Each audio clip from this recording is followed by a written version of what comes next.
علي بن أبي طالب أن رسول الله صلى الله عليه وسلم قال من حسن إسلام المرء تركه ما لا يعنيه.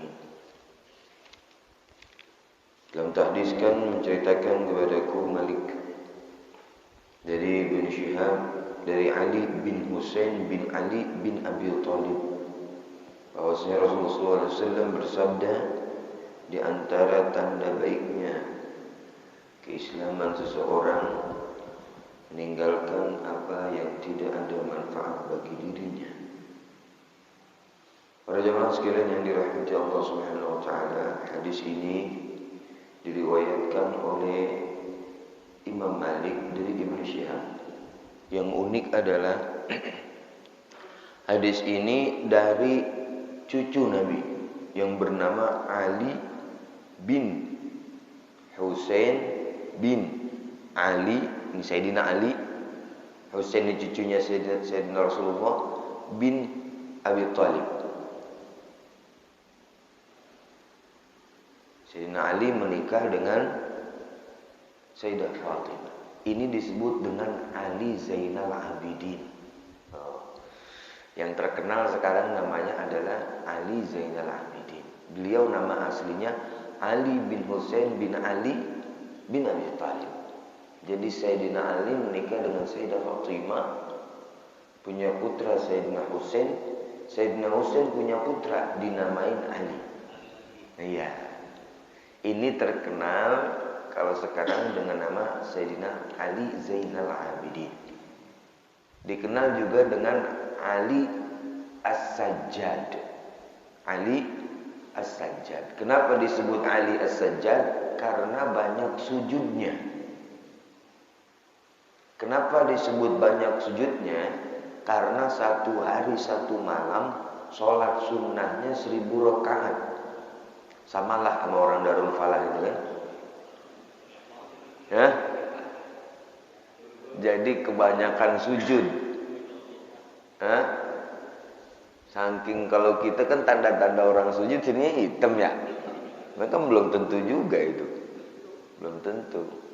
Tapi Sayyidina Ali Zainal Abidin ini sholat sunnahnya 1000 rakaat dalam satu hari. Allah. Kita terawih 20 rakaat aja, semangatnya malam 1 sampai ke 5 doang. Betul apa enggak? 1000 Pak. Saya waktu baca sejarah beliau, Masya Allah 1000. Ini cucu baru, cucu beneran baginda Nabi Muhammad SAW. Asli. 24 karat. Kenapa saya bilang 24 karat? Karena beliau ini ahli sedekah. Kenapa malamnya itu tahajud plus kalau malam sedekah. Sedekahnya apa? Beliau pernah berkata, "Shadaqatun inna shadaqata fi sawadil laili tudfi ghadabar rabbi." Sedekah di pertengahan malam, di waktu malam enggak kelihatan lampu, itu meredam marahnya Allah. Allah mau marah sama kita enggak jadi, kata beliau. Jadi kalau kita rasa-rasanya Allah marah sama kita, kendala kehidupan, rasanya masalah hidup enggak berhenti-berhenti, coba sedekah malam-malam. Beliau praktekkan ini. Yang kita tahu beliau itu sholat tahajud, sholat sunnah 1000 rakaat satu hari. Malamnya juga itu dulu tukang bawain kayu. Cucu Nabi Muhammad bawain kayu kering. Kalau dulu kan masak nggak ada yang pakai kompor ya. Jadi beliau malam-malam nggak ketahuan muridnya, nggak ketahuan orang. Nggak ketahuan orang yang pada cinta sama dia, kan dia bisa aja nyuruh orang, namanya cucu Nabi. Malam-malam ngumpulin kayu ditaruh di pundaknya. Begitu ditaruh di pundaknya, malam nggak ada lampu, naruh di depan rumah janda-janda tua. Bukan muda. Di rumah janda-janda tua ditaruhin kayu buat siap masak besok pagi. Dan itu berjalan setiap malam, Pak.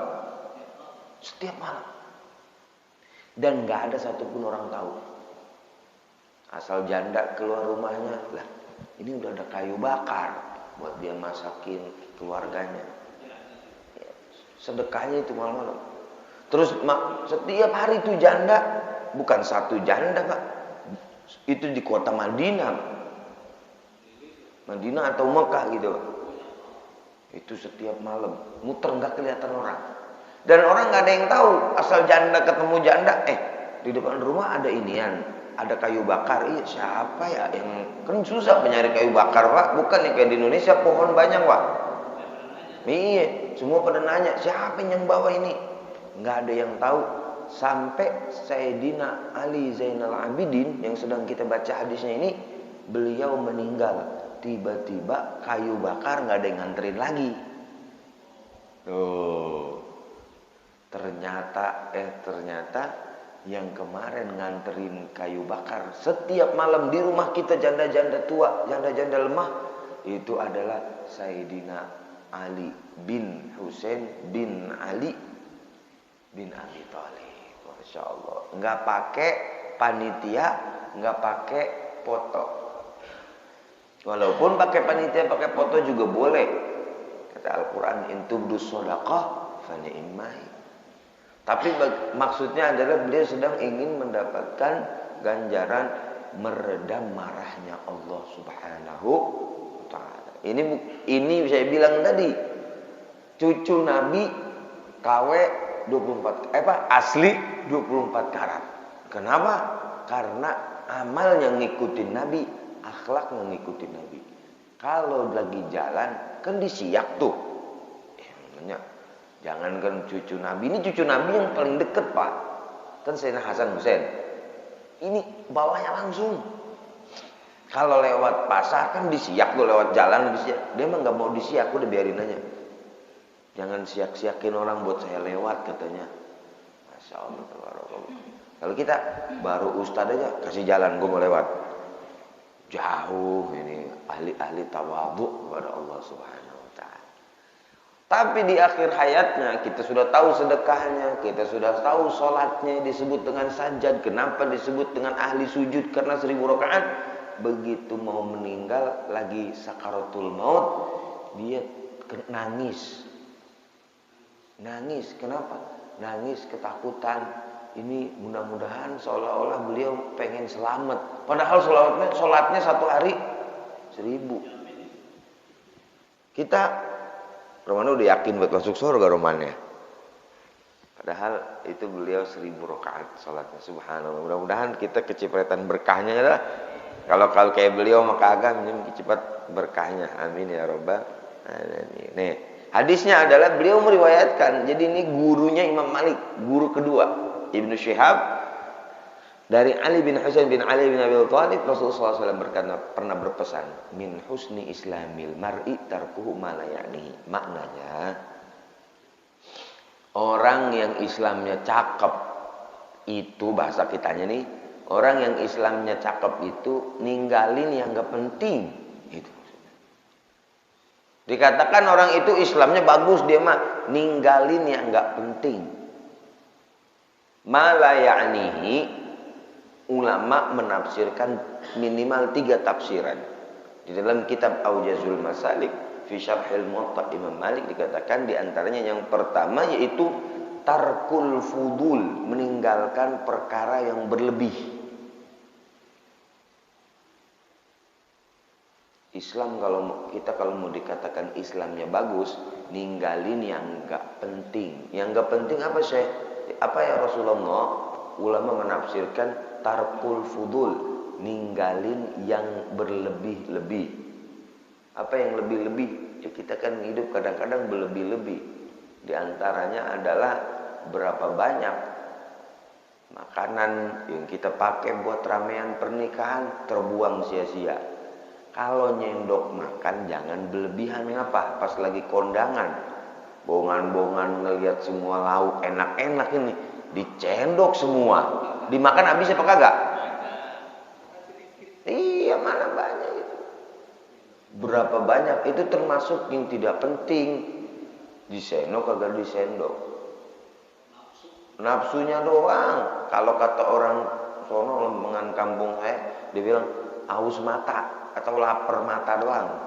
Perutnya mah nggak lapar, di sono enak, dia puterin semua. Sono ada supazum, sono ada es krim, nggak ada yang dihabisin. Fudul, berlebih yang nggak ada guna. Yang kedua, tafsir ulama adalah doyaul wakti, waktu yang terbuang. Nah, ini kita zaman sekarang banyak waktu terbuang sia-sia, terbuang habis, nggak ada manfaatnya. Kongres, tahu kongres?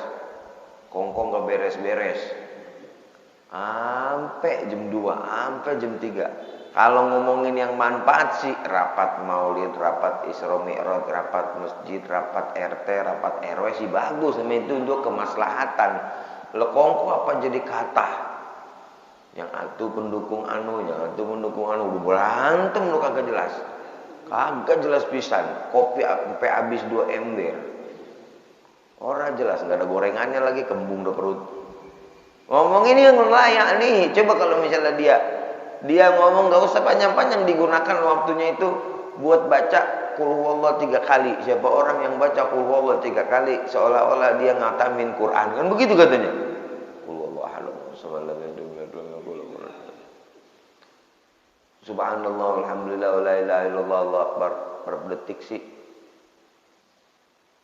Banyak. Enggak berapa detik. Kalimatani khafifatani 'alal lisan, saqilatani fil mizan, habibatani ilar rahman. Apa? Subhanallah bihamdi, subhanallahil azim.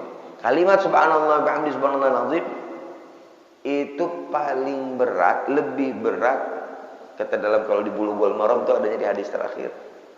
Paling saqilatani fil mizan, 2 kalimat ini berat di timbangannya. Habibatani ilar rahman, bikin cinta Allah Subhanahu wa taala. Coba kalau diisi dengan begitu. Subhanallah, alhamdulillah.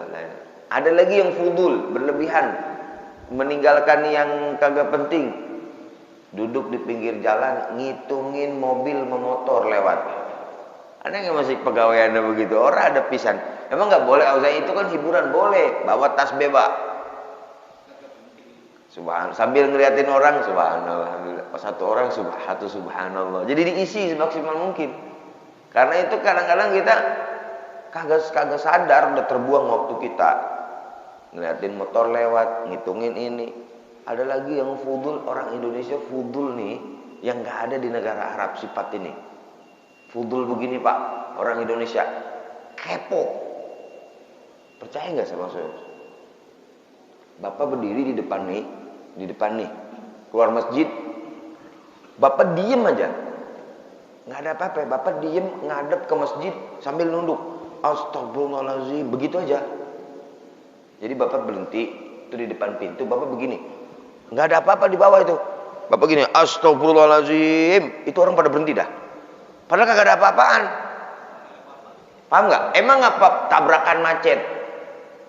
Gara-gara orang semuanya kepo. Ini coba depan itu orang Indonesia, orangnya pengen tahu aja. Kepo bahasa kitanya. Kalau ini nggak ada urusan, kalau di barat nggak ada, udah jalan aja. Ada apa Pak? Paling nanya begitu. Astagfirullahaladzim, jangan dijawab. Ntar lama-lama orang ngumpul banyak. Karena orang Indonesia kepo. Macet, kita kata mah macet apaan ini? Tabrakan. Jadi orang pada ngeliat, padahal semuanya mau berangkat kerja itu. Nah, ini ada yang disebut fudul, berlebih pengen tahu orang. Juga termasuk yang malayakni, yang tidak ada urusan buat kita, itu kepo urusan rumah tangga orang. Dia itu. Aduh, orang kita nih, apalagi emak-emak tuh. Udah pada pulang sih mama ya. Yuk, kita berlebihan kepo tentang rumah tangga orang. Itu layak nih, itu bukan termasuk Islam bagusnya kita. Dia mau kawin 10 kali kek, bukan urusan kita. Dia yang penting kan halal. Ini dia cerain atu, nikah lagi, itu urusan dia. Terus kadang-kadang kita urusan baju orang kita komentarin yang gak penting. Nah, itu bajunya itu Kayak sama hordeng di rumah gua itu. Ada aja kadang-kadang kita ini. Ada aja yang dikata. Tadi gua udah kondangan sono, udah jangan lu makan dagingnya keras banget sumurnya. Ya Allah, kita kadang-kadang fudul malah yakni, nggak penting kita komentarin Pak. Yang mulai sekarang kita kurangin dikit-dikit tuh yang nggak penting. Yang kira-kira nggak ada manfaat dunianya, duit nggak nambah banyak, akhirat nggak nambah pahala. Itu kita kurangin. Kan nggak ada pahala, nggak ada nambah duit, nggak nambah pahala. Itu kita kurangin, mulai kita kurangin. Yang ketiga kata ulama, yaitu diantaranya tarkul ulum, meninggalkan ulum yang tidak penting. Meninggalkan pengetahuan yang tidak penting. Nih. Segala namaruh lah dibahas. Orang penting pisan. Orang kalau nggak tahu nama anjing yang ngikutin Ashabul Kahfi, kan Ashabul Kahfi diikutin anjing tuh ya. Anjingnya mati kan. Begitu bangun udah jadi tengkorak tuh anjing. Kan berdebat nih. Ada yang bilang namanya ini, nama anjingnya apa? Kitmir apa tuh? Nama anjingnya apa? Ya Allah, nggak penting sampai khilaf ulama. Pendapat banyak, nggak penting. Yang lebih penting adalah gimana wudu udah bisa apa belum? Sholat udah pas apa belum? Rukun sholat, rukun wudu yang membatalkan wudu udah bisa apa belum? Maaf, buang air kencingnya di kamar mandi udah bisa apa belum? Itu yang hubungan kita sama manusia udah bener apa belum? Akhlak kita, penyakit hati kita masih ada apa kagak? Bagaimana cara ngebersihinnya? Bagaimana kita berakhlak baik sama manusia? Itu yang lebih penting. Sekarang kadang-kadang orang kita demen sama yang nggak penting. Dianggap aneh, dianggap waduh nih, mantep nih, gua nggak pernah denger nih. Ya, emang nggak penting ngapain didengar? Nama ruh. Semua kita punya nama ruh. Itu kalau misalnya dia kagak tahu juga kagak apa-apa sampai hari kiamat. Jelas nggak sampai situ? Dia bilang lagi bahwa apa masalah-masalah yang pelik lah. Yang sebenarnya ulama itu membahas di dalam pembahasan yang sudah tinggi. Wah ini mah ilmu tinggi nih, nggak pernah diajarin. Ini yang wajib aja kita kagak tahu. Jual beli nih, kita jual beli kita sah apa enggak, sesuai dengan syariat apa enggak. Sayyidina Umar bin Khattab dulu datang ke pasar Pak. Ke pasar Sayyidina Umar datang. Ngapain? Bawa tongkat. Udah ngaji bab jual beli belum? Belum. Gelpak. Pergi ngaji. Udah ngaji bab jual beli belum? Belum. Dagang sih nggak ngaji bab jual beli. Gelpak tuh. Sayyidina Umar. Karena penting buat dia. Buat orang yang dagang memahami fikih jual beli. Tapi wajib buat kita semua apa? Tauhid wajib supaya tidak menyembah yang diharamkan sama Allah. Yang penting lagi buat kita perkara wudu, perkara sholat, puasa, zakat, dan itu nggak mungkin diantara kita nggak penting, nggak perlu ilmu itu. Tapi maunya hadis ngaji ke pengajian yang kitab hadis Fathul Bari, ya Allah, wudu aja masih belum meletet. Ngaji tasawuf tingkat tinggi, wudu aja masih belum beres. Itu termasuk malayani. Ya ini al-tarku ba'dul ulum. Nah, ilmu yang sebenarnya nggak wajib maksudnya dia pelajari. Maka kata Imam Abu Daud radhiyallahu ta'ala anhu, beliau ngarang kitab namanya Sunan Abu Daud, Pak.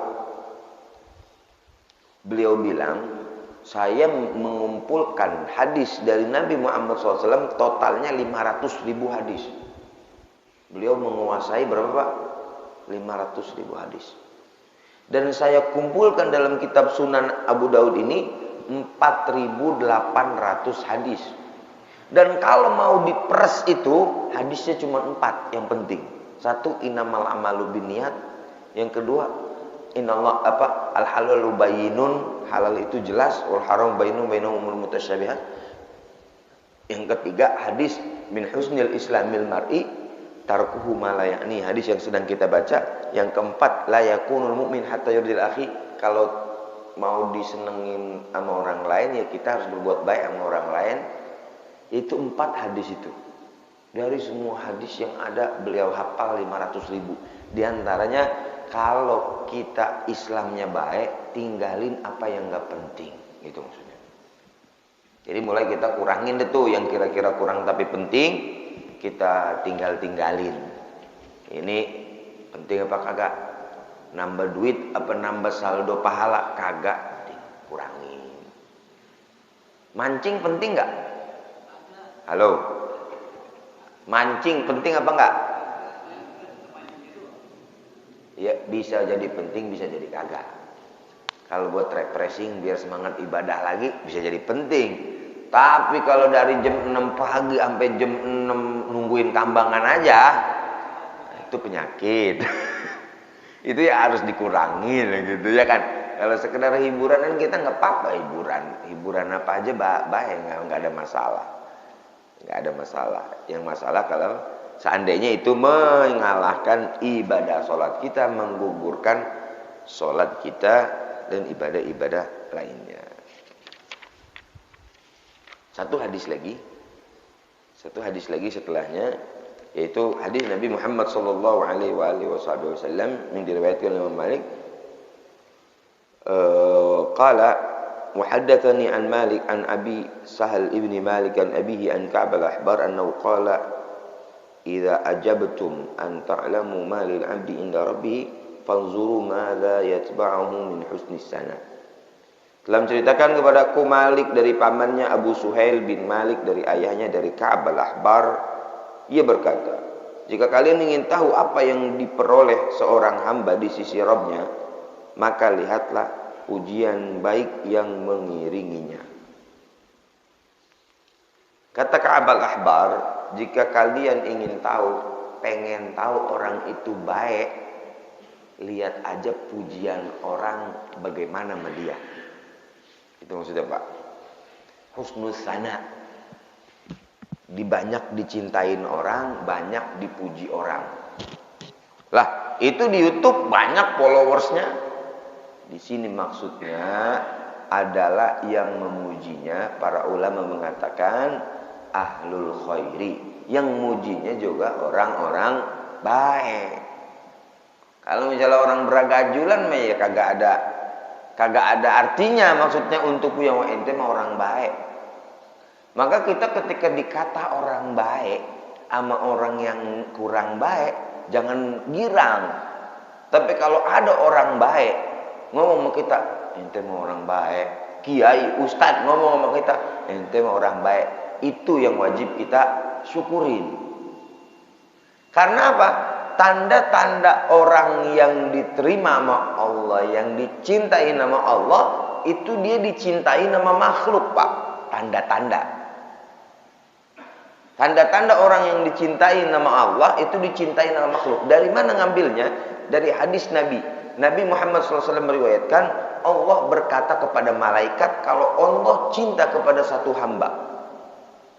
Malaikatku fulan, sini. Saya cinta sama si fulan, kata Allah. Cintai dia. Diumumin kalangan malaikat. Wahai para malaikat langit, Allah cinta sama fulan, cintain dia.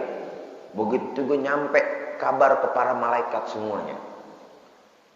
Lalu di bumi pun dicintain sama makhluk Allah Subhanahu wa taala.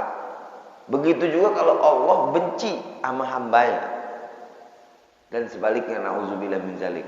Jadi dicintai nama Allah, wa summa wada'alahu al-qabul fil ard. Kemudian di bumi diterima sama orang, dicintai sama orang. Dia mati nyengarak. Kadang-kadang orangnya di dunianya nggak begitu, waktu hidupnya nggak begitu banyak pengajiannya, tapi begitu dia mati, orang nyolatin, masya Allah. Di antara orang yang sudah pas dengan hadis ini, yaitu lihat aja pujian orang di dunia sekarang, Pak, haul terbesar. Wallahu alam. Menurut sebagian klaim, haul terbesar di dunia itu haul gurus kumpul, Pak. Banyaknya orang itu, Pak.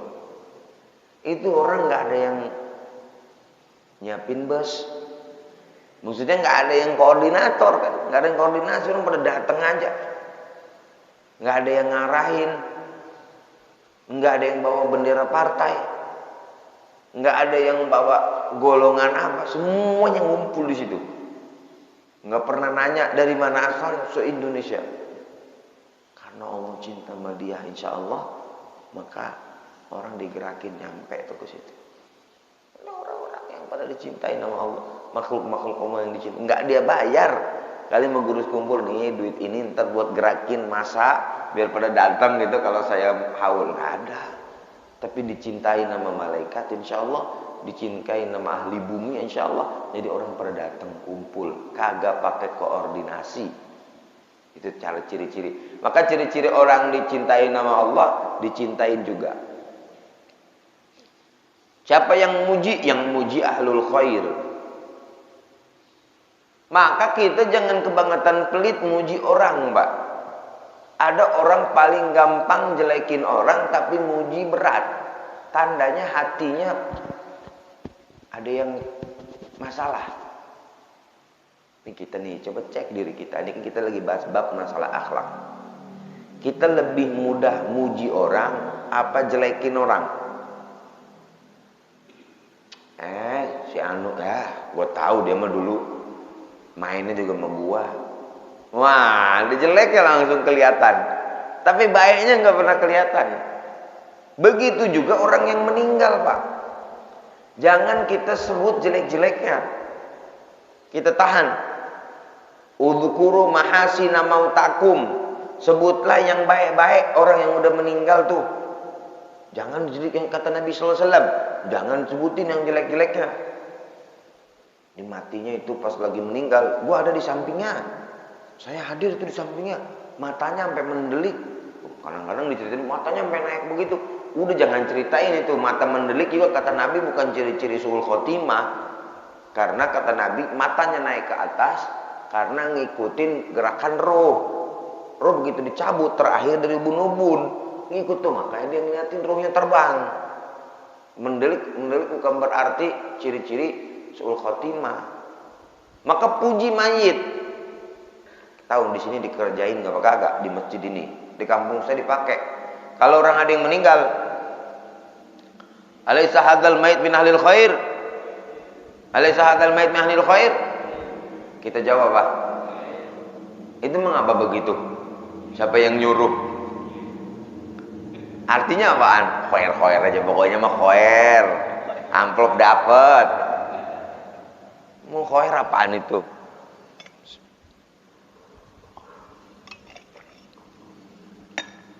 Itu orang tua kita pada ngerjain. Itu bukannya sembarangan. Biar kita tahu amal orang tua kita itu dulu. Jadi ada hadisnya, Pak. Kata Nabi terakhir hadis ini. Kita tutup majelis ini dengan hadis ini. Insya Allah kita bawa pulang. Kita tahu apa yang itu kita kerjain udah puluhan tahun. Apa kata Nabi SAW? Ma min muslimin.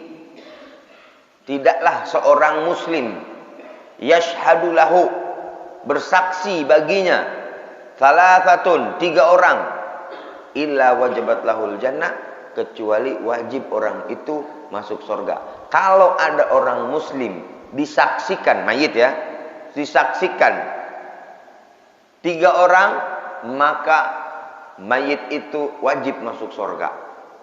Kalau yang nyolatin berapa berarti? 40, 50 ya. Lah kalau yang ulama yang nyolatin banyak banget itu, kita yang ngalap berkahnya. Alaysa hadzal mayit ab. Kalau di sini pakai bahasa Indonesia atau bahasa Arab? Bahasa Arab. Bagaimana kalimatnya, Ustaz? Isyhadu anna hadzal mayit min ahlil khair. Terus min ahlil khair. Min ahlil khair. Bopong. Angkat. Itu yang nyaksikan kalau lebih dari 3 orang, wajib orang mayit itu masuk surga. Mudah-mudahan kita masuk surga semua, amin. Ini itu, jadi disaksiin. Begini Auza'i masalahnya, itu yang mati nyublek di got lagi mabok. Kata pengurus masjid yang nyolatin, alaysa hadzal mayit min ahlil khair? Aneh bingung jawabnya khair bagaimana, orang matinya aja nyublek di WSD apa? Di gold. Aduh gimana ya ini ya, khair apa kagak ya? Ya kalau dia ada khairnya kita bilang khair lah, buat nyebab mudah-mudahan kita bilang khairnya itu menyebabkan dia masuk ke dalam surga Allah Subhanahu wa taala. Makanya mendingan nggak tahu maitnya siapa ya nggak. Wallahu alam bisawab. Jadi yang kita amalin itu memang ada guru kita yang nyontoin dulu dan ambil dari hadis-hadis Nabi Muhammad sallallahu alaihi wasallam. Mudah-mudahan dua pelajaran hari ini, satu meninggalkan mala, yakni kita kurangin yang enggak penting-penting tuh. Yang enggak penting-penting kita ucapin, kita tahan, yang enggak perlu kita omongin kita tahan. Ya, yang kedua adalah hadis yang tadi diceritakan bahwasanya ciri-ciri orang dicintain Allah adalah dia dicintain di bumi ini oleh banyak manusia. Wabil khusus ahlul khairi, orang-orang baik.